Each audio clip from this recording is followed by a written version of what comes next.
Hello दोस्तों, हाल ही में संसद के मानसून सत्र के दौरान केंद्र सरकार के द्वारा सर्वोच्च न्यायालय के न्यायाधीशों की संख्या में वृद्धि करने के संबंध में एक विधेयक लाया गया।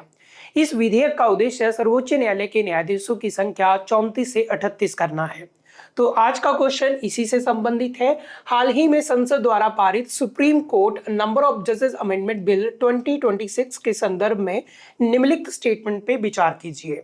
तो स्टेटमेंट नंबर 1 है कि इस विधेयक का ऑब्जेक्टिव उद्देश्य सर्वोच्च न्यायालय के चीफ जस्टिस ऑफ इंडिया को छोड़कर अन्य न्यायाधीशों की संख्या 33 से बढ़ाकर 37 करना है। तो करंटली सुप्रीम कोर्ट के जजेस की संख्या जो है वो 33 प्लस 1 यानी 34 है। चीफ जस्टिस को मिला के 34 जजेस जो है सुप्रीम कोर्ट में है।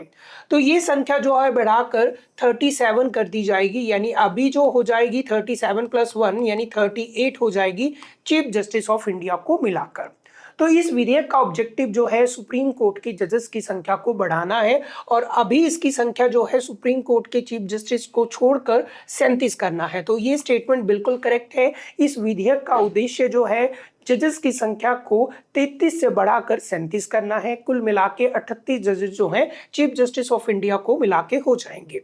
सेकंड स्टेटमेंट है कि सुप्रीम कोर्ट के न्यायाधीशों की संख्या निर्धारित करने की शक्ति संसद को आर्टिकल 124 क्लाउज 1 के तहत प्राप्त है। तो देखिए, सुप्रीम कोर्ट के जजेस की संख्या को बढ़ाने का अधिकार जो है वो संसद को प्राप्त है। संसद विधि के द्वारा सुप्रीम कोर्ट के जजेस की संख्या को बढ़ा सकती है और ये शक्ति आर्टिकल 124 क्लाउज 1 के तहत संसद को प्राप्त है।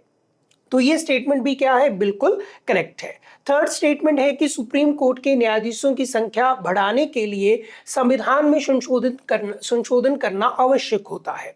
तो क्या सुप्रीम कोर्ट के जजेस की संख्या को बढ़ाने के लिए संविधान में कोई संशोधन करना पड़ता है? तो बिल्कुल नहीं।